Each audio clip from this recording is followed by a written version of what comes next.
Venezuela en dos frentes. El dron espía de Donald Trump y el duelo Delcy Rodríguez-María Corina Machado. Presión total sobre Maduro. Mientras la Organización de las Naciones Unidas denuncia represión letal, Estados Unidos golpea el negocio petrolero de Venezuela. Se cierran los espacios. La Serie del Caribe pierde aliados y la conectividad aérea sigue debilitándose. Les contamos. ¿Qué tal, amigos? Iniciamos la emisión especial de Noticias Impacto Venezuela de este martes 16 de diciembre de 2025. Un programa informativo diseñado para quienes exigen contexto, claridad y verdad en tiempo real. Soy Mildred Manrique, muchísimas gracias por estar aquí. Estados Unidos tiene todo calculado y cada paso cuenta. Un dron espía se pasea por las costas venezolanas burlando los radares. No es error, no es rutina. Es vigilancia estratégica, medición de defensas y un mensaje directo a Nicolás Maduro. Génesis Pérez con los detalles. El reciente sobrevuelo del dron furtivo estadounidense MQ-4C Trident frente a las costas venezolanas resume el momento de máxima tensión que vive la región. La aeronave no tripulada, camuflada electrónicamente como un patrullero P-8A Poseidón, detectada desde Maiquetía a través de datos públicos de Flightradar 24, ejecutó maniobras típicas de inteligencia y reconocimiento mientras encendía y apagaba su transpondedor. Analistas militares advierten que aunque plataformas civiles como Flightradar 24 no son sistemas de inteligencia y solo muestran lo que las aeronaves deciden transmitir, sus registros permiten confirmar patrones de vuelo compatibles con misiones de espionaje estratégico. Lo que hemos visto es que Donald Trump ahora está usando la misma lógica de la guerra contra el terrorismo que hemos visto en los últimos 20 y pico años, que usaron Estados Unidos para atacar o o llevar a cabo una guerra contra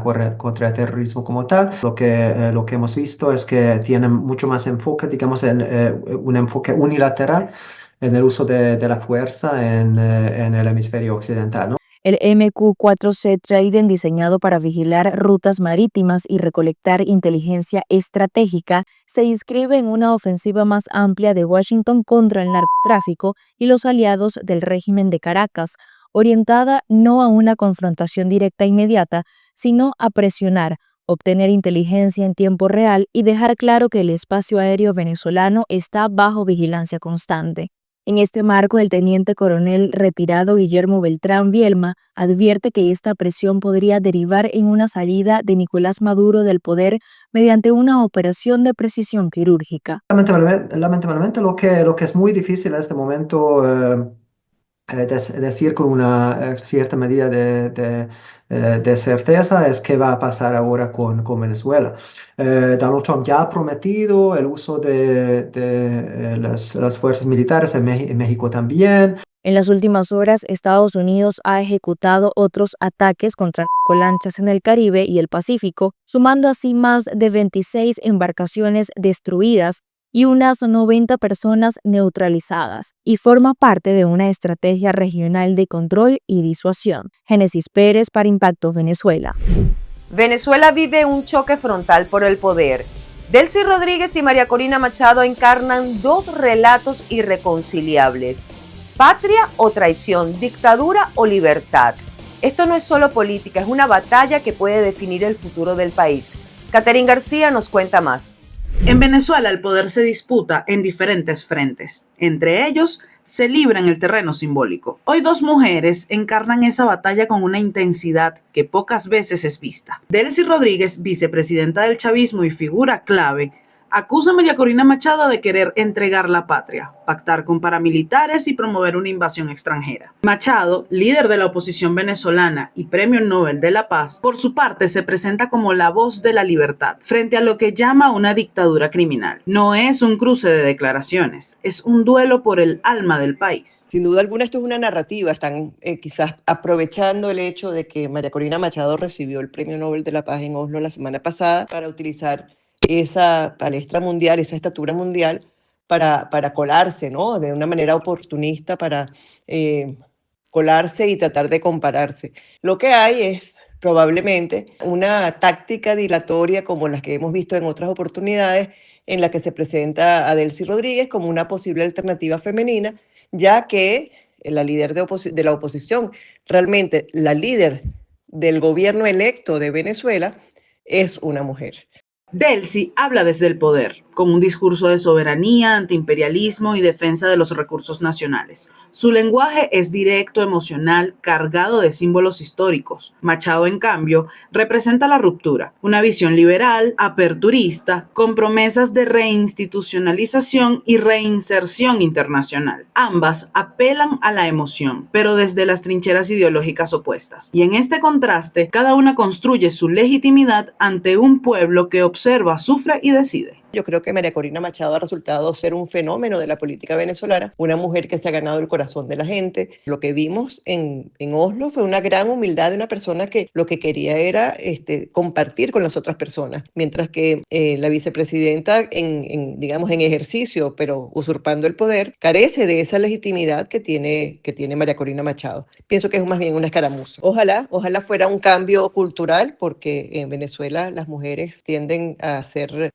opacadas por las figuras masculinas. Creo que estamos hablando aquí de dos mujeres con mucha inteligencia, con mucha preparación. Ambas son mujeres que son estudiosas, preparadas, pero una decidió ir en contra del país y la otra quiere rescatar el país. Este enfrentamiento no es solo político.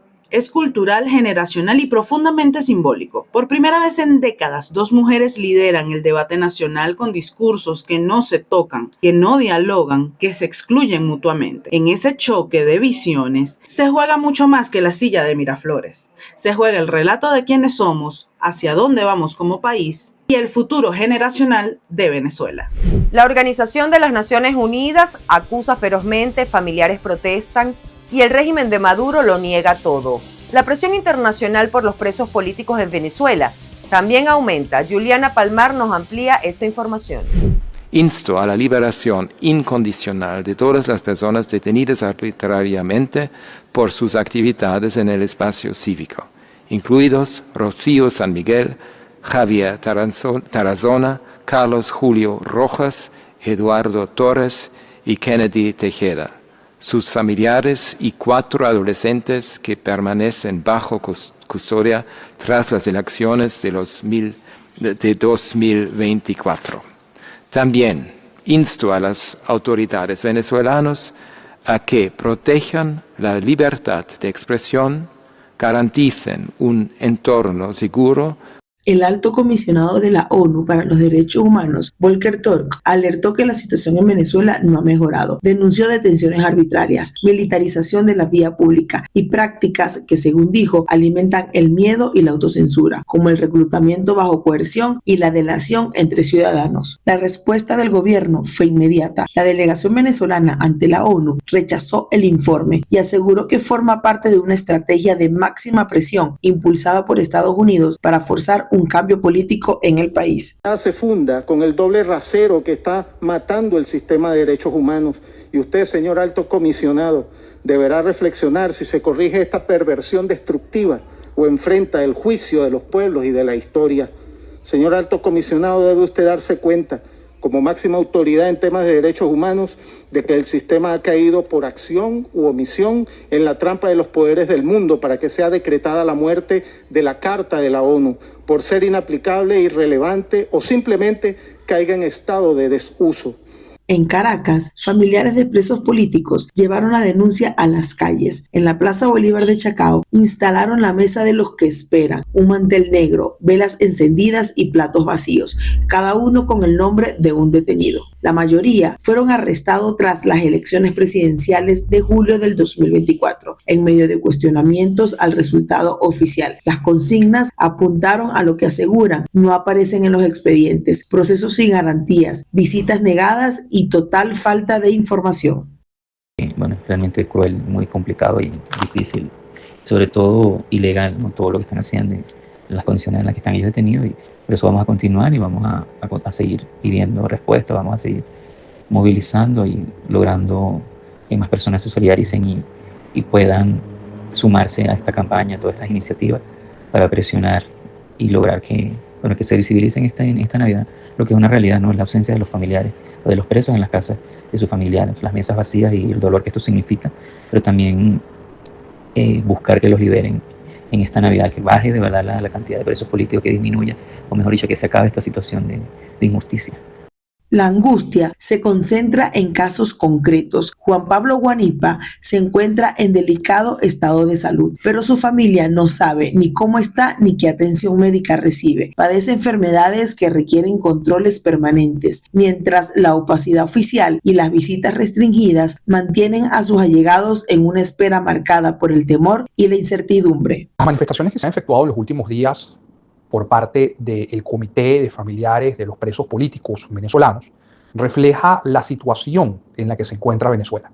Cuando tú ves que los familiares se organizan a efectos de ejercer su derecho a la manifestación para expresar su descontento en contra de las políticas nacionales y en contra de las detenciones arbitrarias y las privativas ilegítimas de libertad ejecutadas en contra de personas que ejercen o ejercían derechos políticos, o incluso personas que ni siquiera formaban parte de partidos políticos, pero que expresaron su descontento a través de alguna red social, lo que te permite es identificar el deterioro institucional y la ausencia de un Estado democrático.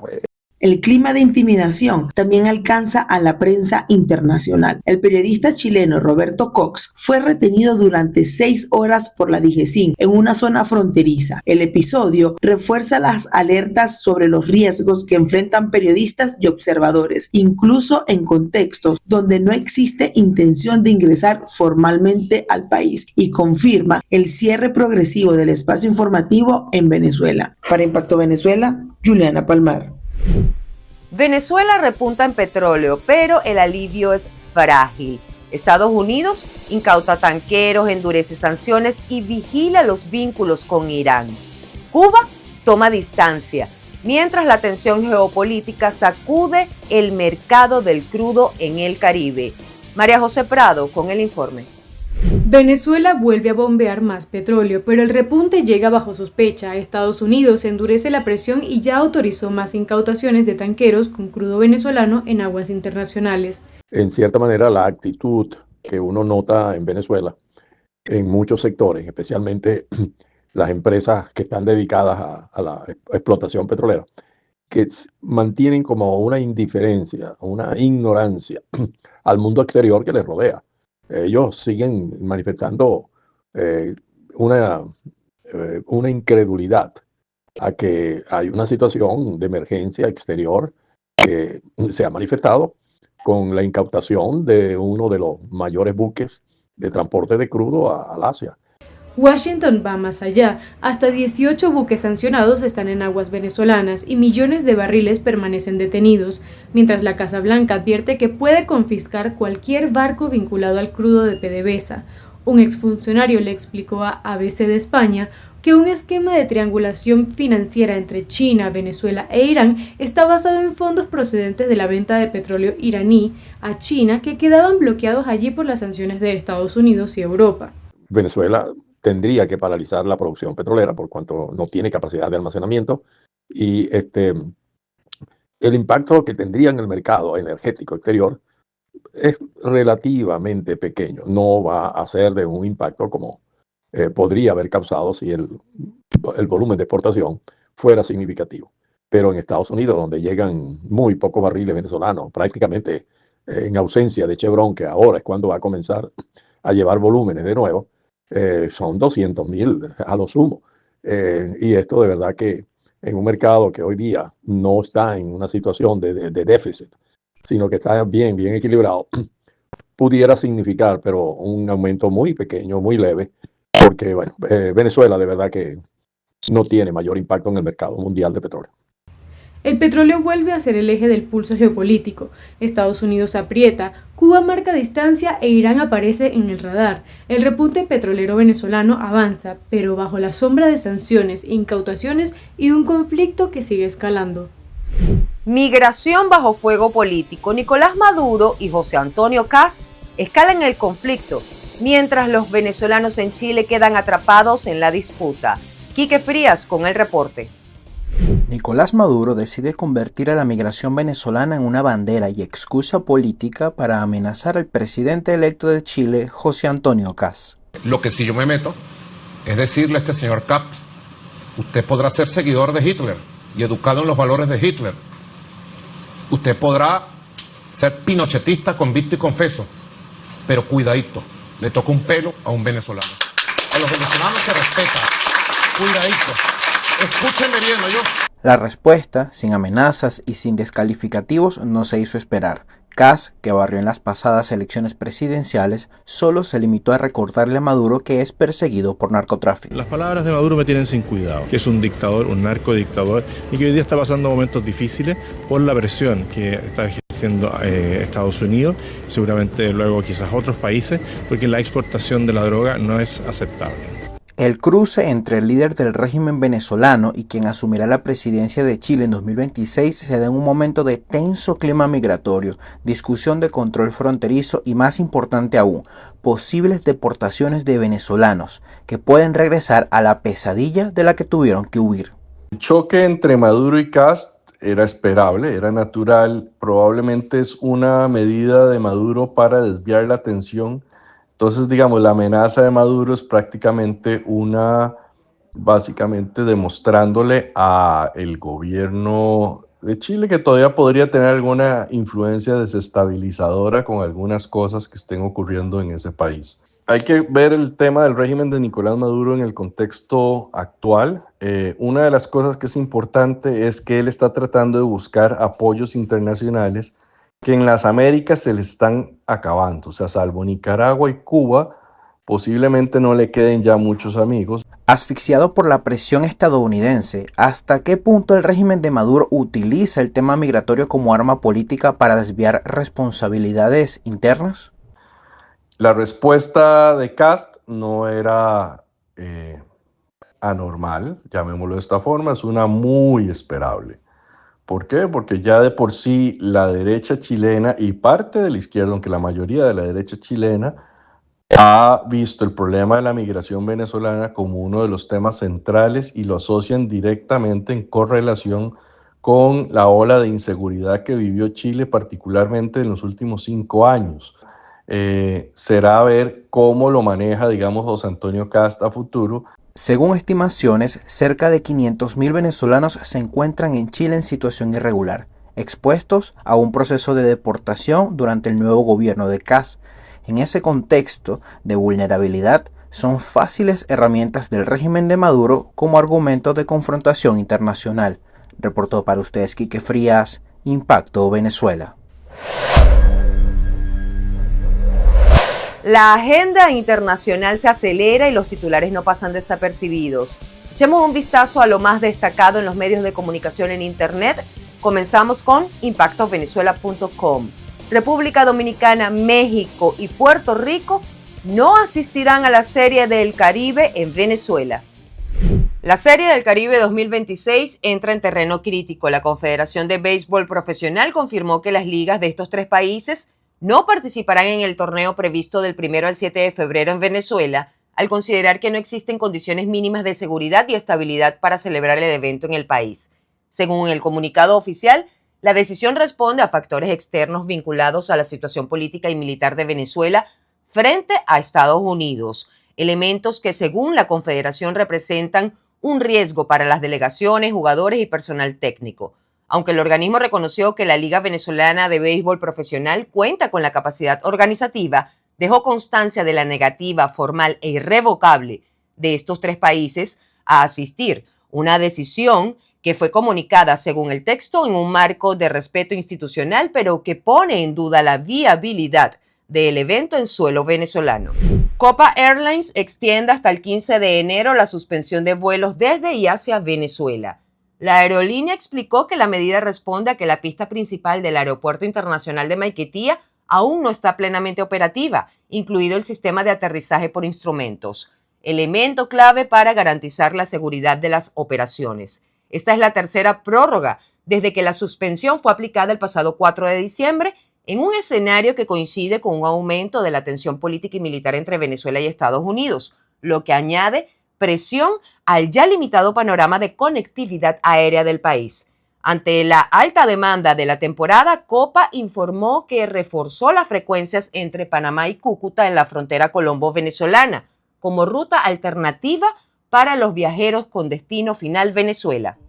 Estados Unidos designa al Clan del Golfo como grupo terrorista extranjero. Según Washington, esta organización criminal colombiana con miles de integrantes activos financia su aparato de violencia principalmente a través del narcotráfico y ha sido responsable de ataques directos contra funcionarios públicos, fuerzas de seguridad y población civil. Y aunque el Clan del Golfo mantiene diálogos de paz con el gobierno de Gustavo Petro, la designación permite a las autoridades estadounidenses activar un régimen amplio de sanciones que incluye el congelamiento de activos, el procesamiento penal de cualquier persona o entidad que brinde apoyo y una mayor cooperación internacional para su persecución.